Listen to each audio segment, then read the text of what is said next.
untuk mengupas tuntas materi ini, kita akan mendengarkan bersama paparan luar biasa dari narasumber kita, Profesor Insinyur Wahyu Sri Gutomo, SSI, MSI, PhD. Beliau adalah profesor di bidang fisika bumi dan juga sistem kompleks. Beliau menyelesaikan pendidikan sarjana dan juga magister di ITB, kemudian meraih gelar doktor di University of Tokyo. Beliau merupakan guru besar geoelektromagnetism dan sekarang beliau sebagai wakil pimpinan Muhammadiyah wilayah Jawa Barat. Baik, sebelum kita mulai, dimohon untuk disiapkan catatannya dan juga disiapkan pertanyaan untuk kedepannya karena untuk peserta BA yang aktif nanti akan menjadi poin plus juga bagi panitia. Baik, kalau begitu kita langsung saja.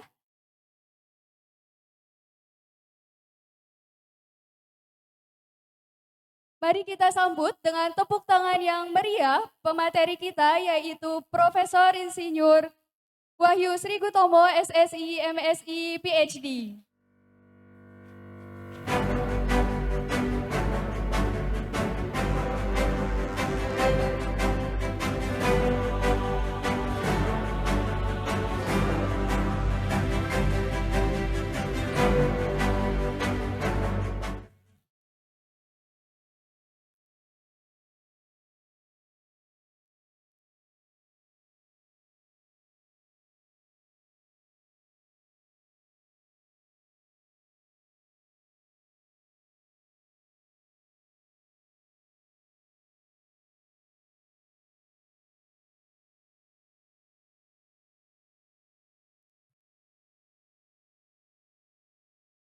Bismillahirrahmanirrahim.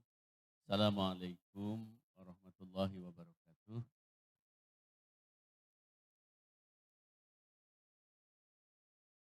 Alhamdulillah, alhamdulillahilladzi hadana li hadza wa ma kunna linahtadiya laula an hadanallah. Asyhadu an la ilaha illallah wahdahu la syarikalah wa asyhadu anna Muhammadan abduhu wa rasuluh. Allahumma shalli wa sallim wa barik ala Muhammad wa ala alihi wa sahbihi ajmain. Amma ba'd. Pertama-tama saya ingin mengucapkan terima kasih kepada seluruh jajaran pimpinan Universitas Universitas eh, Aisyah Bandung, Unisa. Ini sedang loading ini kebetulan.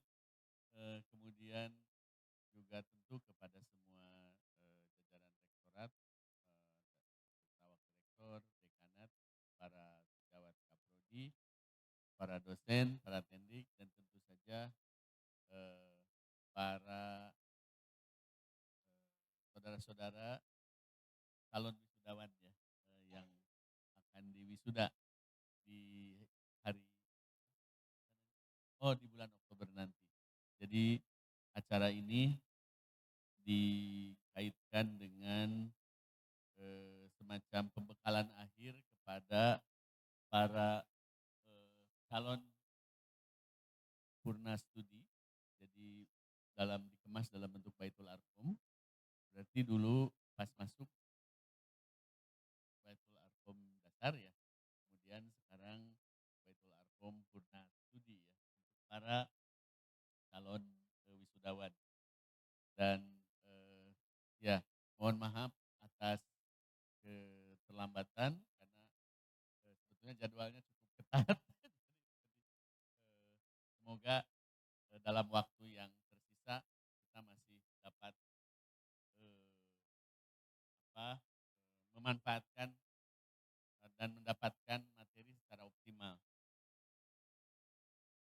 Baik, Bapak Ibu kita mulai, tapi saya tidak bisa melihat sampai di mana. Boleh izin turun ya?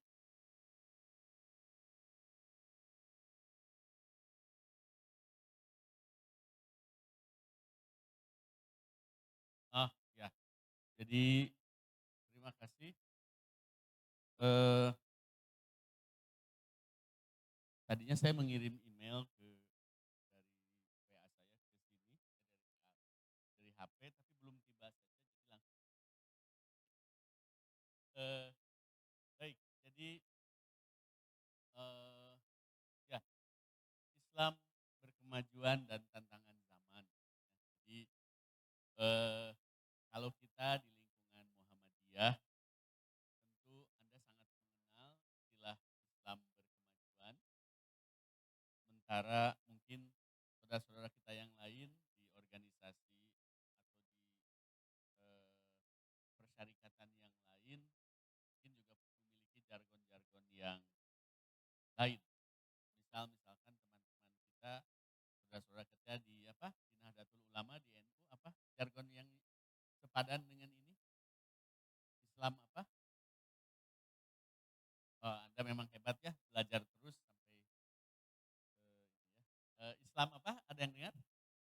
Nah, Nusantara. Nah, kita mah sering mendengar kata Islam berkemajuan. Saya agak ke sebelah sini. Eh, Terus terang kemarin saya ada berbagai kegiatan sampai larut malam. Jadi rada ternyata di usia yang seperti ini sudah berbeda dengan usia ketika saya masih seperti Anda ya. Dulu mah sampai subuh pun ya Teh Susi masih kuat. Kemarin mencoba lewat tengah malam saja, sekarang liurnya sudah kelihatan gitu ya. Jadi, baik, Anda pasti sering mendengar Islam atau jargon atau moto Islam berkemajuan. Jadi konsep Islam berkemajuan itu tidak disebut secara eksplisit dalam Al-Quran ya, dan hadis Nabi Shallallahu Alaihi Wasallam sebagai istilah, sebagai term ya. Tetapi substansi atau nilai-nilainya sangat kuat tercermin dari banyak ayat Al-Quran dan juga hadis-hadis yang menekankan ilmu, konsep ilmu, akhlak, keadilan, kerja keras, dan kemaslahatan umat. Ini banyaknya dari prodi apa? Perawat dan perawatan kebidanan. Ada yang di Zoom juga. Baik, eh, kata-kata berkemajuan, kata dasarnya apa? Maju. Ya, maju itu apa? Maju itu apa? Maju tuh maju, Pak. Kan etan ditaruh. Bergerak, betul. Gerak itu apa? Terus ya digitu-gituin ya. Pada dasarnya mah. Baik, maju itu tadi sepadan dengan pengertian gerak. Gerak itu sendiri dalam arti yang harfiah, apalagi bagi kita yang banyak bergelut dengan dunia bisnis, yang dimaksud maju atau bergerak itu adalah perubahan keadaan. Perubahan keadaan itu apa? Jadi keadaan itu apa saja? Keadaan itu terkait dengan berbagai macam kondisi atau ukuran yang sedang diamati saat itu. Misal, keadaannya itu adalah keadaan gerak. Oh, keadaan gerak. Keadaan gerak itu apa jadinya? Posisi, kecepatan, dan percepatan. Nanti diujikan ya ini ya. Meskipun Anda mau di wisuda, katanya kalau nanti materi dari ini tidak bisa menjawab, wisudanya ditunda. Itu ngarang jelas ya. Baik, coba perhatikan maju. Tadi disebut bergerak. Gerak atau maju itu disebut didefinisikan dengan perubahan keadaan. Dari keadaan diam atau dari posisi atau keadaan posisi di sini ke posisi yang lain. Dari keadaan diam ke keadaan bergerak. Ya, tuh, maju ya. Dulu kan Anda meskipun dari keperawatan ya, pasti melalui masa-masa SD, SMP, SMA ya. Nah, ada pelajaran lah dulu fisika. Fisika itu ada kinematika, ada apa? Dinamika, dan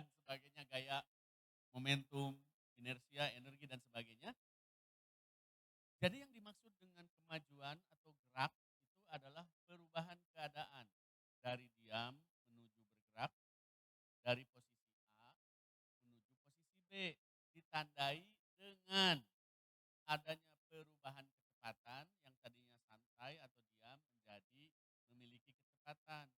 Yang tadinya lambat menjadi cepat. Kata kunci perubahan atau kemajuan atau maju adalah adanya percepatan. Percepatan itu apa? Naon perubahan kecepatan. Kecepatan itu apa? Perubahan posisi terhadap apa? Tidak akan diujikan. Tapi intinya Islam berkemajuan itu adalah Islam yang senantiasa bergerak seiring perkembangan zaman. Ya. Nah, jadi makanya di situ ada gambar orang naik kuda berlari. Dalam konteks Al-Quran, kata-kata eksplisit yang berlari mah infiru, sifafan, wasi, olan. Apa itu? Berlarilah, bergeraklah, baik dalam keadaan ringan maupun berat. Artinya apa? Dalam setiap keadaan Anda harus mengupayakan perbaikan, perubahan. Kemudian juga mari kita lihat bahwa semua yang terkait dengan konsep berkemajuan atau maju itu terkait dengan pentingnya ilmu yang berdampak seperti halnya apa itu moto dikti saintek gitu ya. Kemudian terkait akhlak, keadilan, kerja keras, berupaya dan kemaslahatan umat. Contoh ya, eh, misalkan ini hanya beberapa ayat saja yang kita kutip. Eh, Beberapa saat lagi Anda akan menjadi apa itu perawat ya, sarjana maksudnya yang diwisuda, baik mungkin juga ada yang apa vokasi dan sebagainya. Kalau kita melihat ayat ini yang sudah Anda hafal, insya Allah semoga ya yarfa'illah yarfa'illahu alladzina amanu minkum walladzina utul ilma darajat wallahu bima ta'maluna khabir. Dalam surat Al-Mujadilah ayat 11. Allah meninggikan orang-orang yang mereka itu beriman dan orang-orang yang mereka diberi ilmu pengetahuan darajat, beberapa derajat. Jadi Bapak Ibu, martabat kemanusiaan baik secara individual maupun secara kolektif, nilai diri seseorang baik secara individual maupun komunal, kalau menurut ayat Quran ini ada dua. Satu aspek spiritual, keimanan, satu aspek intelektual. Anda mau diwisuda dari UNISA, berarti dua aspek ini senantiasa dikuatkan. Jadi, meskipun Allah di sini menunjukkan keadaan ideal, yaitu orang-orang yang mereka itu beriman dan berilmu pengetahuan. Tapi Anda lihat, salah satu saja Anda lihat, Allah sudah memberi janjinya ya, kepada orang yang beriman, kita juga menjadi sangat hormat, kepada orang yang soleh, kita menjadi sangat hormat, kemudian look up gitu ya, apa itu menjadikannya uswah dan sebagainya. Terhadap orang yang pinter ya, dan juga berkontribusi dengan kepintarannya, dengan kecerdasannya, kita juga sangat hormat dan sebagainya. Apalagi terhadap mereka yang disebut dalam ayat ini yang dua-duanya. Yarfa'illahu alladzina amanu minkum walladzina utul ilma darajat. Nah, jadi ini basis Qur'ani dulu tentang kemajuan. Jadi Quran mengajak Anda, saudara-saudara, Bapak Ibu, bagian calon Bapak Ibu atau sudah calon.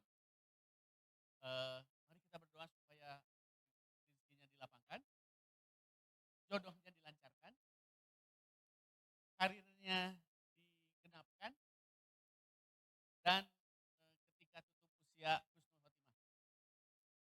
Mari kita akhiri acara ini. Baik. Tuntutan Al-Quran itu sederhana. Nah, sederhana. Anda ingin berubah, jadilah semakin beriman dan jadilah semakin berilmu. Mau profesinya apa tadi, keperawatan, kebidanan dan seterusnya. Eh, don't talk, just show. Jangan banyak ngomong, perlihatkan. Artinya Anda misalkan punten sebagai perawat, jadilah perawat yang tidak hanya biasa-biasa saja. Senantiasa memperdalam ilmu keperawatannya meskipun sudah diwisuda.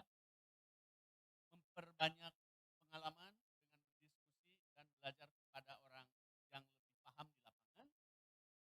Kemudian juga menjadi agen transformasi, agen perubahan dalam bidang keperawatan dengan cara memberitahu kolega yang kurang paham menjadi lebih paham, sehingga Anda sebetulnya akan menjadi sosok yang signifikan, yang penting, tentu secara ikhlas ya, bukan dalam konteks dia dan sebagainya. Baik, kembali lagi ke sini, kemudian di Al-Baqarah 269, Allah berfirman, yu'til hikmata may yasha wa may yu'til hikmata faqad uti khairan katsira. Ya. Wa ma yadzakkaru illa ulul albab. Allah menganugerahkan hikmah, coba cek kalau salah nanti ya. Nomornya paling tidak. Allah menganugerahkan, memberikan hikmah. Hikmah itu wisdom. Wisdom itu adalah pengalaman, pengetahuan yang berkelindan dengan pengalaman sehingga dapat menyelesaikan atau dapat menyelesaikan berbagai macam masalah kehidupan. Ya, sebetulnya kalau dari tafsir yang lain, hikmah itu kadang-kadang ketika disebut kitab dan hikmah, hikmah kadang disebut sunnah rasul. Ketika dua-duanya disebut, hikmah menjadi pengetahuan yang atau kebijaksanaan yang benar. Tapi intinya hikmah itu segala sesuatu pemahaman yang berbasis pengetahuan yang berkaitan yang mengatur dengan kehidupan kita sehari-hari sehingga si pemahaman ini tuh ya memperkaya keyakinan kita. Jadi nah di sini ada yang menarik.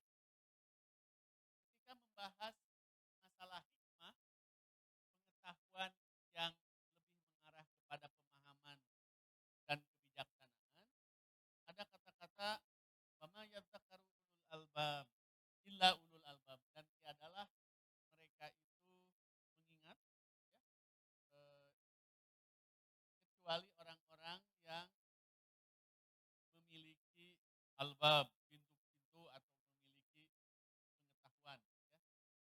Nah, kemudian dalam Al-An'am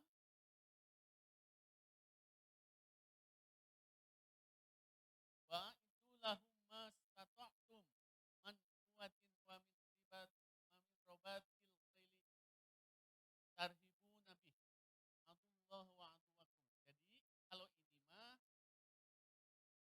anjuran kita mempersiapkan segala kekuatan semampu kita ya, eh, termasuk dengan kuda-kuda yang terbaik ya, artinya sarana dan prasarana serta teknologi untuk menggetarkan musuh-musuh Allah dan musuh-musuh kalian.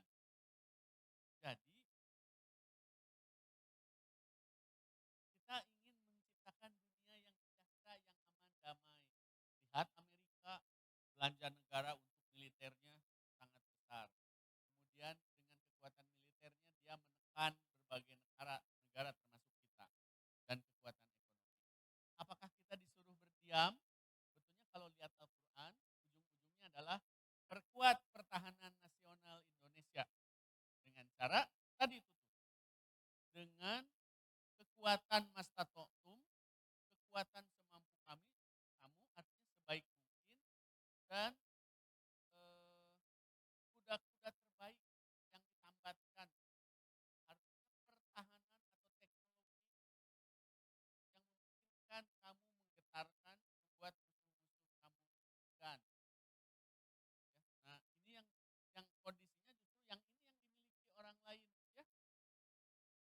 ketika Israel eh, sangat kuat dengan militernya karena dibantu Amerika dan Eropa, termasuk memiliki nuklir, kemudian negara-negara Arab itu harus stabil kondisi kenegaraannya.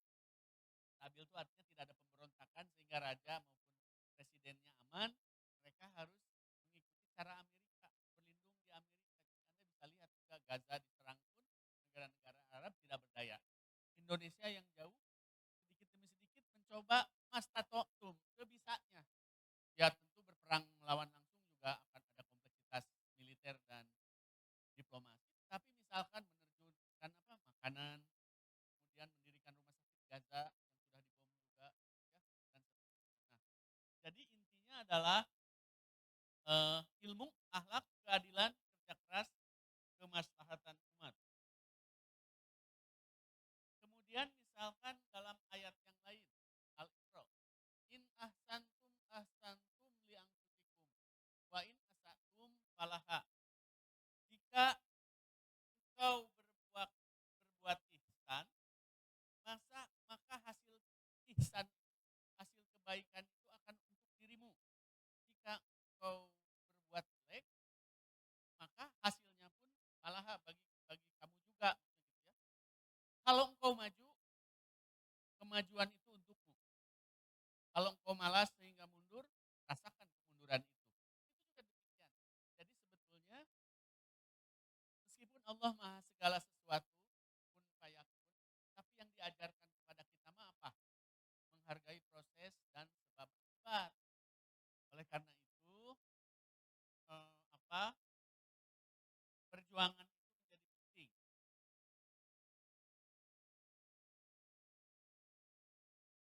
Nah, kemudian ini, laqad arsalna rusulana bil bayyinat wa anzalna ma'ahumul kitab wal mizan liyaquman nasa bil qist. Al-Hadid. Sungguh telah kami utus Rasul kami dengan membawa keterangan dan kami turunkan bersama mereka Alkitab. Kalau kepada Nabi Muhammad dengan Al-Quran dan kepada Nabi sebelumnya dengan kitab wal mizan dan neraca keadilan. Liyaquman nasa agar manusia itu agar mendirikan atau menegakkan keadilan di antara manusia. Nah, Bapak Ibu, jadi dalam Al-Quran mah salah satu anjuran terbesar itu adalah bersikap adil. Dan sikap keadilan pun telah tumbuh ketika di zaman-zaman perjuangan Makkah. Kalau Anda lihat meskipun kita berada di fase Mekah, fase di mana disebut fase perjuangan awal, Nabi diikuti oleh orang-orang lemah, belum kenegaraan yang terstruktur seperti di Madinah, tapi perintah-perintahnya sudah mengarah ke penataan ekonomi, berdayakan kaum miskin, kasih makan anak yatim, kemudian tegakkan keadilan. Padahal pada saat itu sedang apa coba? Sedang dipersekusi, sedang disiksa, sedang diperdaya. Artinya apa? Allah sedang menyiapkan generasi hebat setelah pas Makkah. Ya. Nah, terus gitu ya. Ini mah yang paling penting sebetulnya intisari dari semangat perubahan atau kemajuan adalah ayat yang sudah Anda kenal. Surat Ar-Ra'd ayat 11 apa ini? Innallaha la yughayyiru ma biqaumin hatta yughayyiru ma bi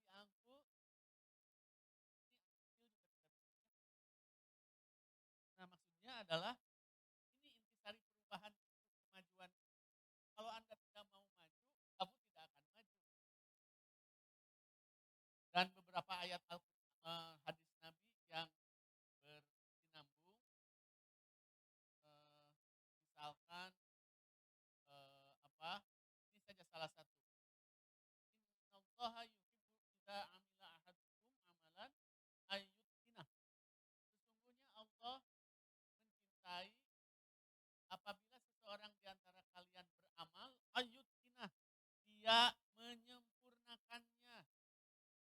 dia mencoba menjadi profesional di bidangnya. Ayu Tinah ini berlaku pada bidang Anda, kebidanan, keperawatan, apalagi dan seterusnya. Pokoknya Anda harus menjadi profesional di bidangnya. Dan jangan ikutan nanti ya, Anda sebagai perawat tidak punya ilmu ekonomi dan juga misalkan tidak punya ilmu konstruksi, ikutan tender jembatan misalkan ya. Pasti itu tidak profesional. Nah, kemudian khairun nas angkauhum linnas dan seterusnya yang next berikutnya. Nah, sebetulnya naskah-naskah atau referensi tentang Islam berkemajuan dari sumber-sumber kemuhamadiahan sudah sangat banyak. Bahkan sejak lahirnya gerakan Islam itu sendiri, para pendiri Muhammadiyah atau pendahulu perintis Muhammadiyah juga sudah mengisyaratkan tentang perlunya umat yang maju. Ya. Ada satu buku, misalkan Islam Berkemajuan, Telaah Perkembangan Pemikiran Islam Muhammadiyah oleh Bapak Zainuddin, Dr. Zainuddin. Ada yang di sini namanya Zainuddin? Kemudian juga ada buku Risalah Islam Berkemajuan, putusan Muktamar 48 tahun 2022 di Solo misalkan ya. Dan ini misalkan sumber-sumber dari Suara Muhammadiyah, Ayahanda Haidar Nasir menyampaikan Islam Berkemajuan sebagai pandangan keagamaan. Kemudian Pak Dadang Kahmad, Prof. Dadang Kahmad juga menulis buku Pilar Akhlak Islam Berkemajuan dan seterusnya. Tentu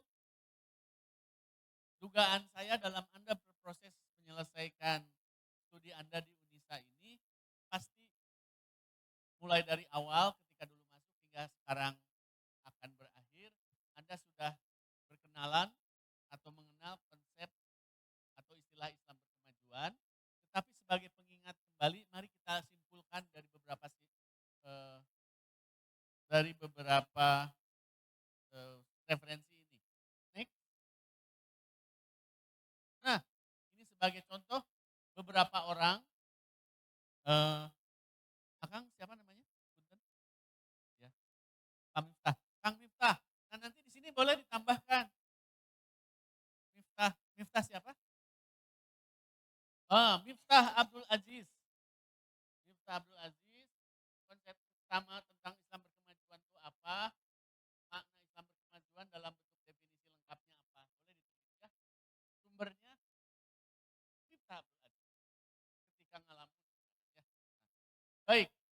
Misalkan Kiai Haji Ahmad Dahlan, konsep utama, gagasan utama beliau ketika mendirikan dan menggerakkan Muhammadiyah tentu untuk kemajuan umat Islam. Dan konsep utama beliau adalah tajdid atau pembaharuan serta pemurnian ajaran Islam. Istilah-istilah memurnikan TBC ya, takhayul bid'ah khurafat itu muncul di era-era generasi awal Muhammadiyah tumbuh, termasuk dari tokohnya Pak Ahmad Dahlan. Nah, mana Islam berkemajuan dalam konteks ini menurut Kiai Haji Ahmad Dahlan, kalau kita sarikan dari berbagai sumber tadi, terutama sumber utamanya, Islam berkemajuan adalah Islam yang mendorong kemajuan ilmu, pendidikan, dan sosial berbasis Al-Quran dan Sunnah. Kiai Haji Ahmad Dahlan itu dulu ketika menggagas Muhammadiyah karena juga mengadopsi berbagai best practice dari kalangan-kalangan non-Islam, terutama Eropa, sering disebut atau disangka menuju atau mempraktekkan hal-hal yang analog ya, yang mirip atau yang terjerumus ke dalam kekafiran. Misal, nah, belajar ngaji teh harusnya mah duduk melingkar atau sila, kenapa harus pakai bangku? Nah, bangku mah orang-orang anu di gereja mah. Nah, meskipun beliau mematahkannya juga dengan kecerdasan dan logika sederhana namun tepat. Ketika beliau diserang seperti itu, ini pengajian yang salah. Mengapa pakai kursi dan bangku? Pada saat itu kita dalam posisi dijajah dan yang menjajah kita orang gitu ya. Sehingga itu menjadi referensi yang kuat bukan cara Islami. Terus sama Kiai Haji Ahmad Dahlan misalkan kiai yang mencelaknya ditanya kesini naik apa? Naik kereta api. Kereta api teh siapa yang bikin? Ya orang orang kafir pada saat itu ya. Nah, itu dinaikin ke sini. Dan jadi logika-logika yang sederhana tetapi bisa membuat apa itu dialektika atau apa dialog logika itu terjadi jadi sangat bagus ya. Nah, Islam yang mendorong kemajuan ilmu pendidikan sosial berbasis Quran dan Sunnah. Kata-kata berbasis Quran dan Sunnahnya pada saat itu sangat ditekankan karena gerakannya tajdid pembaruan ingin mengembalikan ajaran sesuai dengan ini karena banyak sekali penyimpangan di masyarakat. Yang kedua, misalkan Kiai Haji A.R. Fakhrudin, tokoh Muhammadiyah juga. Kalau konsep utama dari beliau itu adalah Islam yang gagah, dermawan, dan mandiri. Jadi Islam yang tidak bisa apa-apa, menyengklet, dari di musola, sendal nasi sirangan, awas bolong gitu ya. Itu bukan, kata dia mah, Islam yang maju di tengah masyarakat, yang terampil, bahkan sampai suatu titik Anda tahu Kiai Haji Ahmad Dahlan meskipun seorang kiai dan sangat intens dalam berdakwah, beliau biola. Oke, nah saya mau tanya di antara Anda, saya aja insya Allah paling tidak kualitas SMP lah ya, saya bisa ngegitar. Bahkan karena ngegitar sudah lambat, lihat di Facebook saya harus kelihatan Islami juga, rada menahan diri. Di antara Anda siapa yang menguasai musik?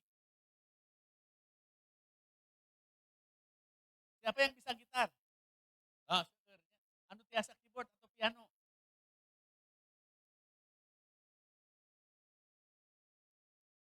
Kenapa di masjid tidak boleh ada piano?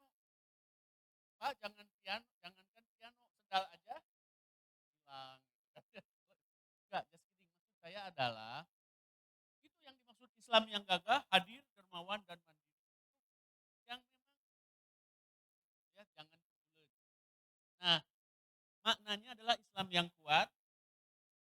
Saya harus segera nih ya, ininya tidak bergantung dan memberi manfaat nyata bagi masyarakat. Sehingga Muhammadiyah versi awal tentu sangat sampai sekarang sangat dipengaruhi oleh substansi dan semangat Al-Ma'un. Al-Ma'un itu surat Makkiyah Madaniyah, Makkiyah Madaniyah, Makkidanah digabung Makkiyah. Betul. Dan pada saat itu kita banyak dalam kondisi tertekan dan lemah. Tapi lihat isinya. Apa apa bunyinya? Al-Maun itu awal surat pertama, ayat pertama. Aro'aital ladzi yukad, tahukah engkau siapa yang mendustakan? Yang mendustakan agama itu apakah pencela Al-Quran, pembakar Al-Quran, menghina Nabi atau apa? Ternyata bukan. Apa di situ? Fadzalikal ladzi wala yahudu ala. Artinya justru esensi keberislaman pada saat itu disebut oleh Al-Quran sejauh mana kita bisa berdayakan orang-orang lemah. Ya. Nah, oleh karena itu ini semangat yang Islam yang kuat, tidak bergantung dan memberi manfaat nyata bagi masyarakat. Kemudian Profesor Haidar Nasir, siapa Pak Haidar Nasir itu? Haidar Nasir, sanes Kang Nasir anu jualan bakso di sanes. Kang Pak Haidar Nasir, Ketua Umum PP Muhammadiyah. Beliau menyatakan Islam sebagai world view progresif dan kontekstual. sebagai cara pandang gagasan yang lengkap dan luas terkait dengan persoalan dunia. Ya. Islam yang adaptif terhadap zaman, berorientasi pada ilmu dan teknologi serta moralitas. Ya. Nah kemudian Pak Muhajir Effendi, siapa Pak Muhajir Effendi? Kalau tadi ketua umum, kalau Pak Muhajir Effendi ketua PP Muhammadiyah, salah satu ketua, mantan Menteri Pendidikan dan mantan Menko ya. Ya, siap. Beliau menyatakan konsep utamanya itu terkait kalau disimpulkan redefinisi atau reorientasi dan reaktualisasi ajaran Islam, yaitu Islam yang strategis, inovatif, dan mampu menjawab tantangan zaman. Pada intinya mah adalah Islam yang bermanfaat dalam kehidupan setiap masa. Memang kita tidak bermanfaat, tapi kadang-kadang pemahaman dan praktika dalam menjalankan visinya itu yang kurang sesuai. Ya, oleh karena itu, balik lagi pelajari sumbernya, ya, Al-Quran dan Sunnah dan seterusnya. Kemudian ada Pak Najib Burhani di Dirjen sekarang ya. Respon terhadap globalisasi dan modernitas, yaitu Islam yang inklusif, rasional, dan berorientasi pada kemaslahatan umat dan bangsa. Pak Din Syamsuddin, ini kadang jadi teman pemerintah, kadang pengkritik pemerintah, ya. Beliau orangnya dinamik banget. Mantan Ketua PP Muhammadiyah. Perilaku berkemajuan sebagai jalan kebangkitan peradaban Islam. Islam yang produktif, disiplin, efisien, dan menjunjung kerja sama serta jalan tengah. Beliau sering bicara soal wasaton. Kemudian akhlak sebagai Pak Dadang Ahmad. Nah ini adalah Ketua PP Muhammadiyah dari Jawa Barat, dari gedung ini di lantai 2. Beliau konsep utama tentang Islam berkemajuan adalah akhlak sebagai pilar utama Islam berkemajuan. Dan makna Islam berkemajuan kalau disimpulkan dari gagasan-gagasan Prof. Dadang Ahmad adalah Islam yang berlandaskan etika, spiritualitas, dan keseimbangan dalam menghadapi globalisasi. Next. Nah, jadi Islam berkemajuan itu apa? Ya itulah, ya tadilah. Sehingga Anda bisa bikin definisi sendiri. Dengan melihat, oh Pak pendiri Muhammadiyah kurang lebih mendefinisikan seperti ini, pelanjutnya seperti ini, berarti Anda juga bisa mendefinisikan yang sebetulnya tidak akan jauh-jauh. Jadi adalah Islam yang jadi solusi kehidupan dan dapat menjawab tantangan zaman. Ya. Anda boleh mencampur kata teknologi, kata kemakmuran, kesejahteraan, apapun, tapi sebetulnya semangatnya adalah maju, berkemajuan, ya, menuju keadaan yang lebih baik dari waktu ke waktu. Baik, kalau kita lihat prinsip-prinsip Islam berkemajuan itu terkait dengan tauhid dan humanisme, jadi dia menyatukan iman kepada Allah dengan kepedulian kepada sesama. Karena lihat di Al-Maun, Aro'aital ladzi yukadzib biddin, kan spiritual, siapa yang menciptakan agama, atau sebaliknya, siapa yang sungguh nilai keberagamaan sama, paling hebat, paling dekat, paling kental spiritualitasnya dengan Allah. Ternyata mereka yang bergerak di bidang sosial. Dan kemudian juga adalah integrasi ilmu pengetahuan dan ijtihad, mendorong umat untuk selalu berpikir kritis dan kreatif. Sifat Allah yang maha pencipta apa? Al-Khaliq. Mengajarkan kita untuk biasa kreatif, berinovasi, menciptakan, ya, dan banyak lagi. Kalau Anda lihat, kalau dulu waktu kecil belajar dampak lapat tilawat, sifat Allah itu sebagai objek, tapi ketika kita belajar Asmaul Husna, sifat-sifat Allah itu sebagai pelaku aktif, makanya itu yang perlu dicontoh. Wallahul la ilaha illa huwal malikul, itu semuanya predikat-predikat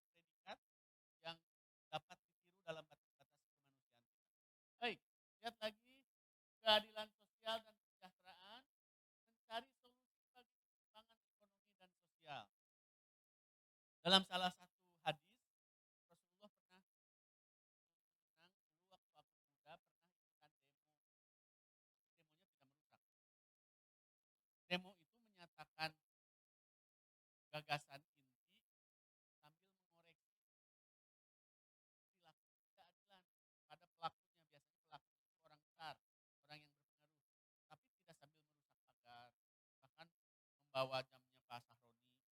Kembalikan yang 11 miliar, udah kembalikan, sudah katanya.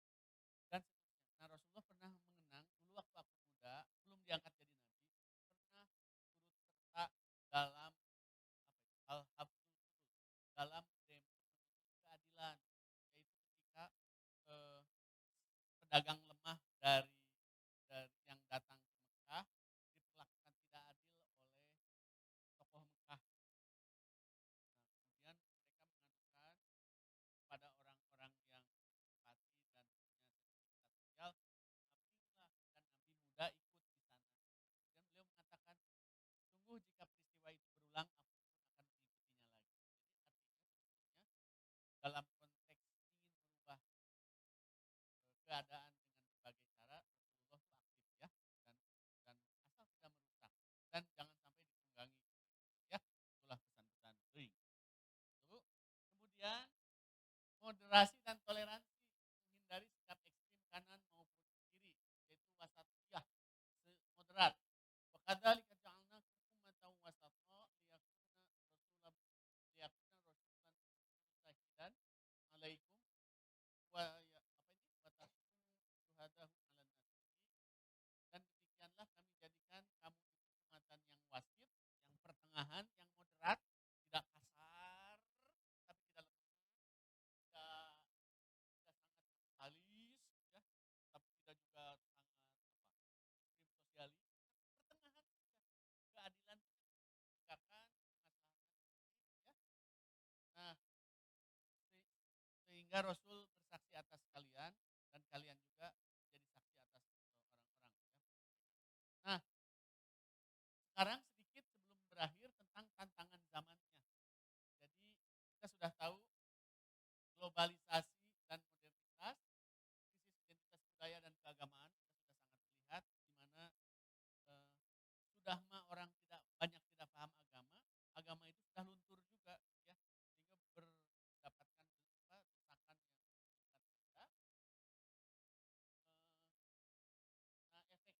Nah, efeknya adalah apa? Salah satunya adalah arus kapitalisme tidak lagi berbasis alma, tapi yang kaya semakin kaya mengeksploitasi golongan yang lemah, kemudian munculnya kesenjangan sosial.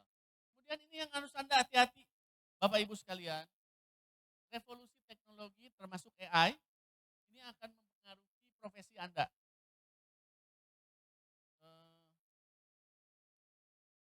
Banyak diperkirakan profesi itu banyak hilang digantikan AI, mesin, robot dan sebagainya. Oleh karena itu Anda selalu harus menghidupkan dan merelevankan bidang-bidang Anda. Nah, kemudian literasi digital umat juga perlu dihidupkan. Kemudian krisis lingkungan dan energi, kemudian juga eh, masyarakat di mana informasi itu terlalu redundan, terlalu berlebih, bercampur antara yang benar dan yang hoax, ya. Sehingga efeknya adalah polarisasi sosial, politik identitas dan sebagainya. Nah, dalam hal ini literasi informasi berbasis nilai Islam jadi sangat penting. Intinya adalah Anda harus siap dengan tantangan zaman yang dalam Al-Quran secara umum disebutkan apa? Zaharul fasadu fil bahri wal bahri bima kasabat aidin nas. Kerusakan di muka bumi, fil bahri wal bahri, di darat dan di laut, maksudnya dalam segala aspek, ekonomi, sosial, budaya dan seterusnya. Ya, tantangan inilah yang mungkin akan Anda hadapi berikutnya. Terakhir, nah, ya strateginya bagaimana ini bisa secara individual maupun secara bersama-sama. Secara individual Anda harus menguatkan intelektualitas Anda, keterampilan dalam berilmu, ilmu keperawatan memahami banyak, dapat mengkomunikasikan kepada orang yang di atas, antar maupun di bawah, Anda bisa menerangkan apa itu ilmu yang Anda kuasai, apa manfaatnya, laksanaannya, dan kemudian Anda tergerak juga dalam upaya-upaya pencerahan dan dakwah kultural, Islam yang ramah, dialogis, tidak menghakimi, basiru wala tunafiru, berilah kabar gembira, jangan engkau menghakimi mereka, membuat mereka lari, ya Islam juga. Kemudian etika digital dan AI, menanamkan nilai kemaslahatan dalam penggunaan teknologi. Kemudian Green Islam, misalkan kalaupun Anda setuju gerakan peduli lingkungan berbasis nilai-nilai Islam, lintas masjid dan seterusnya. Kemudian juga ini keterampilan abad 21 yang penting, memperluas jejaring dan kolaborasi. Anda tidak akan sukses sendirian. Antar perawat saling berjejaring, kemudian komunikasi dengan yang di luar, seterusnya, itu dapat memperkaya profesionalisme Anda. Oke, penutupnya adalah Islam berkemajuan adalah jawaban terhadap tantangan peradaban atau krisis zaman. Dan tugas kita adalah menghadirkan Islam sebagai kekuatan yang dapat melakukan perubahan, memberi solusi, dan progresif, menghela kemajuan, serta membangun peradaban Islam yang berkeadilan, berilmu, dan berkontribusi global. Terakhir, kalau dirunut 10 negara Islam yang kaya, GDP Indonesia cukup besar. Ada di urutan apa itu? Urutan besar ya, kekuatan ekonomi kita di dunia ini. Mungkin di bawah belasan, di bawah 20 lagi masuk ya. Tapi ketika dibagi rata-rata dengan jumlah penduduk, kita hilang karena penduduknya besar, kita hilang. Ada Qatar, UAE, Brunei, Saudi, Kuwait, Bahrain, Oman, Malaysia, dan seterusnya. Indonesia di sini di bawah. Nah, ini tantangan real Anda. Bagaimana membuat Indonesia sejahtera? Terutama Anda sejahtera dulu, kemudian bawa keluarga, masyarakat. Tapi bukan dengan cara korup. Nah, itu juga tidak sesuai dengan Islam kemajuan. Demikian Bapak Ibu sekalian, saya tutup dulu. Mungkin nanti ada diskusi dan Anda terbebas dari penderitaan mengikuti materi saya ya. Kita ucapkan amin ya robbal alamin. Amin. Dan alhamdulillah. Ya, wassalamualaikum warahmatullahi wabarakatuh.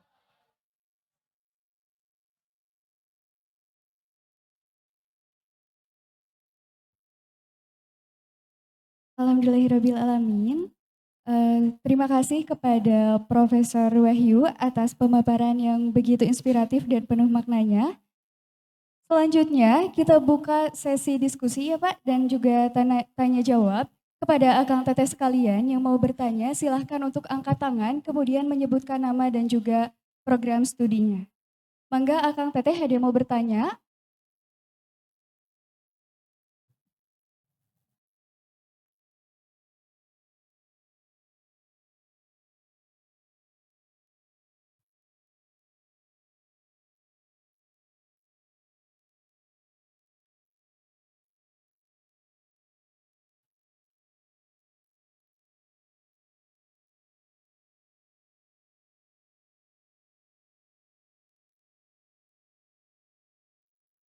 Cek, cek. Bismillahirrahmanirrahim. Assalamualaikum warahmatullahi wabarakatuh. Ya, perkenalkan Prof. Saya Saif Salah Syahid dari Prodi Sarjana profesi nurse gitu ya, profesi. Udah lupa. Profesi nurse sudah beres. Ya, saya sangat tertarik dengan materi yang disampaikan oleh Profesor ya terkait perkembangan gimana kita harus berlari gitu kan sebagai umat muslim dan tantangan zaman yang akan kita hadapi ke depannya gitu kan. Nah, berkembangnya ilmu itu kan gini Prof, untuk awalan berkembangnya ilmu itu kan pada dasarnya dari orang-orang Islam ya. Kayak perkembangan ilmu yang disampaikan oleh Ibnu Sina, terus Ibnu Khaldun. Nah, itu kan udah sebagai kita tuh berlari dalam ilmu yang kita dapatkan gitu kan. Nah, kalau di zaman sekarang harus seperti apa umat muslim ini gitu kan. Karena dari dulu juga udah ada gitu Prof. Cuman tertutup oleh sejarah di mana mereka-mereka itulah yang menemukan malah diambil oleh orang barat gitu kan. Nah, itu pertanyaan yang pertama, semoga dapat dipahami. Dan yang kedua Prof, saya tertarik dengan tantangan zaman ini di mana yang tadi sudah sampaikan oleh Profesor terkait teknologi yang semakin sini semakin maju, terus apapun yang dilakukan oleh umat muslim sekarang itu tidak akan lepas dari yang namanya gadget gitu kan Prof. Nah, tantangan zaman yang saya garis bawahi Prof, di mana kemajuan-kemajuan ini akan ada dampak di mana nantinya zaman yang dulunya maju, yang saat ini kita terjadi, zaman yang nanti akan turun semua itu, gitu Prof. Jadi teknologi ini sekarang maju, tapi nanti teknologi itu masih ada atau tidak, gitu kan? Itu zaman yang kita khawatirkan, di mana akan terlenanya umat-umat muslim, gitu kan, tentang teknologi ini. Dan kita perlu garis bawahi di mana kayak AI gitu kan, yang dimana program studi DKV ini kan bahaya nih, ada AI ini. Mereka itu dapat ilmu malah dihilangkan oleh AI ini. Terus kita contoh sebagai perawat, yang kita tidak dapat pungkiri di mana tenaga-tenaga kita itu nanti bakal hilang sendirinya dengan digantikan oleh robot atau semacamnya. Itu Prof, semoga apa yang saya sampaikan dan pertanyakan bisa dijawab dengan kita pahami gitu Prof. Kedepannya itu kita sebagai insan yang masih muda, masih kuat harus seperti apa gitu. Itu. Terima kasih Prof. Assalamualaikum warahmatullahi wabarakatuh. Terima kasih ya Kak yang telah bertanya. Mohon izin Prof, mungkin untuk jawabannya akan langsung disampaikan atau akan ditampung terlebih dahulu.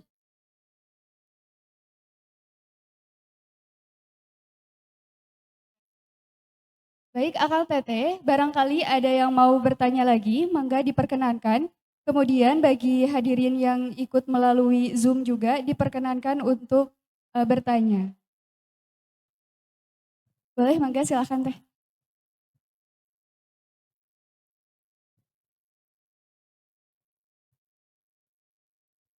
Assalamualaikum warahmatullahi wabarakatuh. Nama saya Siti Alif Beta Nurjana dari Prodi Pariwisata. Prof, izin. Kita katanya kan generasi emas Indonesia yang akan menjadi pemimpin di selama di 2045 yang akan datang. Pertanyaan yang pertama, boleh nggak atau seberapa optimiskah Indonesia, terutama pemerintahannya, bisa menyediakan lapangan kerja bagi kita yang 300 orang ini yang akan lulus nanti? Itu Prof. Yang kedua, terlalu banyak? Oh enggak ya. Yang kedua,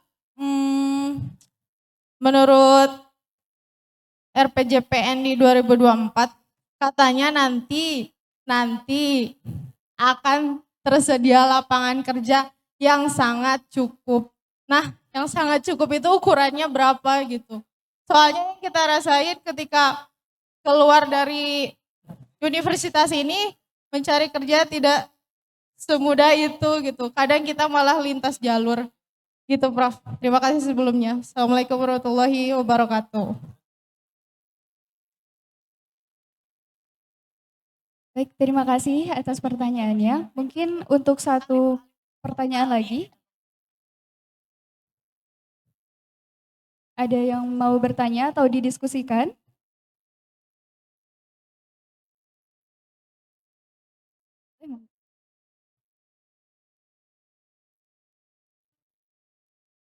Baik. Iya, yang pertama, somehow kita dapat gagasan dari pertanyaannya ya. Yang pertama dari dua jawaban itu, yang untuk pertanyaan pertama, sebetulnya ada satu hal yang harus kita pahami, bahwa pernyataan Allah dalam Al-Quran, kejayaan suatu kaum itu akan dipergilirkan. Apa, Nudawiluha gitu ya. Kejayaan suatu kaum, suatu peradaban itu akan dipergilirkan. Itu pernyataan utamanya. Adapun sebetulnya prosesnya adalah proses-proses yang juga terkait dengan sebab akibat tadi. Jadi ketika turun Al-Quran, para ilmuwan muslim itu atau para ilmuwan yang eh, apa, menisbatkan dirinya sebagai muslim yang berserah diri kepada Allah, mendapat dorongan dan motivasi keilmuan akademis yang tinggi dari Al-Quran. Tadi surat yarfa'illahul ladzina amanu minkum waladina utul ilma darajat misalkan ya. Kemudian hadis Nabi antum a'lamu bi umuri dunyakum dan sebagainya. Kemudian tentang itkon, tentang penyempurnaan profesi dan apa? Penyempurnaan amal, artinya profesionalisme dan sebagainya itu membuat mereka menjadi tergugah yang tadinya apa? Yang tadinya tabib biasa-biasa saja menjadi belajar terus ilmu kan hewan, cara mengobati, bahkan ilmu bedah pertama itu ditemukan atau dikembangkan di dunia Islam. Tadi disebutkan contoh-contohnya ketika disebut Ibnu misalkan Ibnu Sina, kita bisa melihat dia itu sebagai ahli kedokteran, tapi juga seorang sastrawan, ahli sejarah, dan juga ahli kimia dan sebagainya. Nah, ini dan juga misalkan Al-Khawarizmi, kemudian prinsip-prinsip optik dan kamera yang ditemukan di dunia Islam, dan mencapai kejayaannya atau mencapai puncaknya mulai sekitar abad ke-10. Abad ke-10, kemudian setelah itu eh, terus memuncak, kemudian di abad ke-15, 16 mulai turun. Nah, turunnya sendiri sebetulnya juga karena semacam eh, kualitas ketika kita sejahtera karena ilmu dan pengetahuan umat Islam pada saat itu tinggi, tentu kesejahteraan itu juga bisa melenakan dan bisa menyimpangkan orientasi hidup yang tadinya harus tetap orientasi kuat pada akhirat jadi sangat duniawiyah sebagainya. Kemudian juga ketika itu karena kekuasaan dipertinggikan, orang-orang Eropa yang tetap menganggap peradaban Islam sebagai saingan itu tetap mencari yang baik-baik dan belajar yang baik-baik dari Islam. Pada puncaknya itu ketika mereka ketika umat Islam dalam masa keemasan, Eropa itu masih gelap, masih becek, banyak tikus, jalanan Eropa itu ya. Kita sudah bagus, taman-taman di Cordoba, di Baghdad, masa perpustakaan dan sebagainya. Hanya itu juga baik karena kelemahan internal, satu kualitas dan rongrongan eksternal, saingan peradaban dari peradaban Eropa banyak menyerap keilmuan kita, tetapi juga eh, ketika mereka mau mempraktikkan Eropa, mereka mendapat tantangan dari kaum agamawan yang sangat mengendalikan ilmu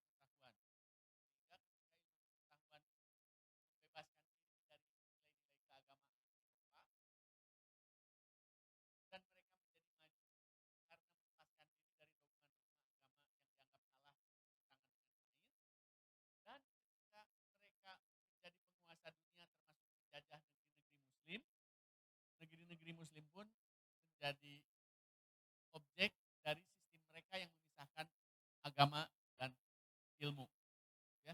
Sehingga kesannya di Indonesia pun demikian, yang belajar agama menjadi semacam kelas 2 dibanding yang belajar sains dan teknologi. Nah, ini tuh sebetulnya buah dari peradaban barat yang dibawa, ya. Padahal mereka di awalnya belajar kepada kita. Kemudian perlukah kita belajar atau ya, meskipun AI dan teknologi sangat maju, AI itu alat. AI itu adalah program yang dibuat manusia berbasis data yang besar sehingga membantu kita memutuskan dengan cepat.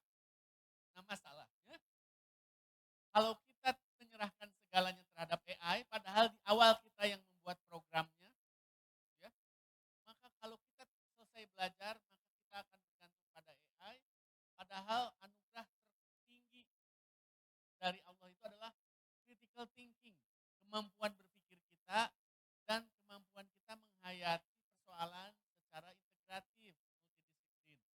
Oleh karena itu, meskipun AI eh, apa tinggi gitu ya, teknologinya, bukan berarti kita tidak usah lagi belajar, bahkan penguasaan teknologi yang berbasis critical thinking dan inovasi itu tetap diperlukan, ya. Eh, Termasuk juga ada masalah-masalah yang di luar AI. Misalkan apakah aspek etika masuk dalam pengambilan keputusan dan sebagainya, itu adalah aspek manusiawi yang justru sangat penting. Saya hanya ingin memesankan, karena Anda pemilik masa depan, justru perjuangan Anda nanti itu adalah eh, membuat AI yang paling sesuai dengan nilai-nilai Islami, tapi bukan AI yang keluar dari bingkai-bingkai tauhid dan nilai-nilai Islam, ya. Nah, ini yang menjadi tantangan Anda, ya.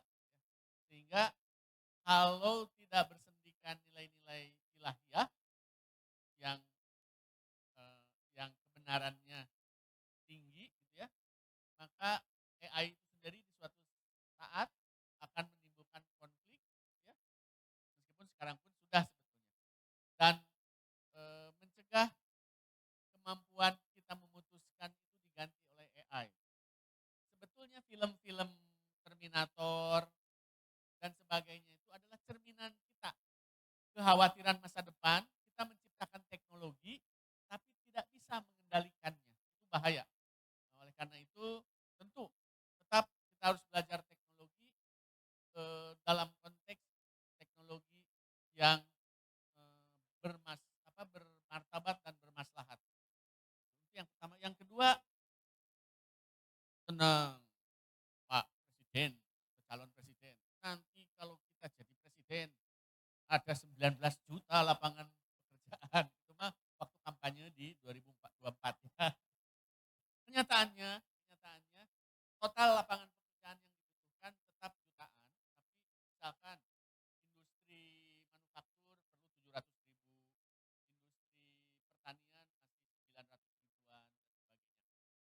Eh, karena masa depan dunia termasuk masa depan Indonesia, salah satu apa salah satu aspek dari 8 sasaran pembangunan itu adalah kesehatan, di mana bidang Anda sangat terkait. Saya sangat menganjurkan Anda tetap optimis, tapi juga waspada dan tetap berkreasi, ya. Dan eh, bagaimana mengintegrasikan praktek kesehatan Anda, dunia digital, kemudian kemampuan ekonomi yang ada saat ini, dan layanan yang baik dan profesionalisme yang tinggi. Jadi 300 orang ini justru menurut saya mah mereka yang harus optimis. Jadi industri kesehatan kita sedang mendapat perhatian tinggi. Eh, Termasuk ya, saya beberapa kali juga misalkan diundang sama, saya kan kebetulan dekan ITB, Pak Rektor beberapa undang presiden, ya. Ada pesan industri selain industri yang lain, kesehatan itu itu kunci dan potensi bagi Anda. Itu saja mungkin jawaban saya. tangan untuk saya.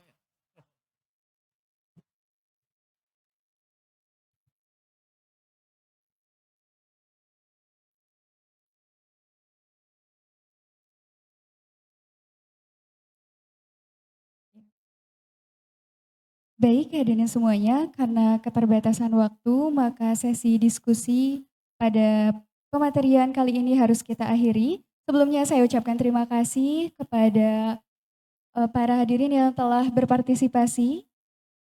Kemudian dari pemaparan tadi dapat kita simpulkan bahwa Islam berkemajuan adalah Islam yang bergerak seiring dengan perkembangan zaman, yang senantiasa mampu menjawab tantangan zaman dengan berpegang pada nilai iman, ilmu, dan juga kontribusi yang nyata. Sekali lagi saya ucapkan terima kasih yang sebesar-besarnya kepada narasumber kita, Profesor Wahyu, atas ilmu dan wawasan yang telah dibagikan. Semoga bermanfaat dan dapat menjadi bekal yang berharga bagi kita semua. Amin ya robbal alamin. Saya Andini Julia Saraswati selaku moderator pamit undur diri. Mohon maaf apabila ada kekurangan. Terima kasih. Wassalamualaikum warahmatullahi wabarakatuh.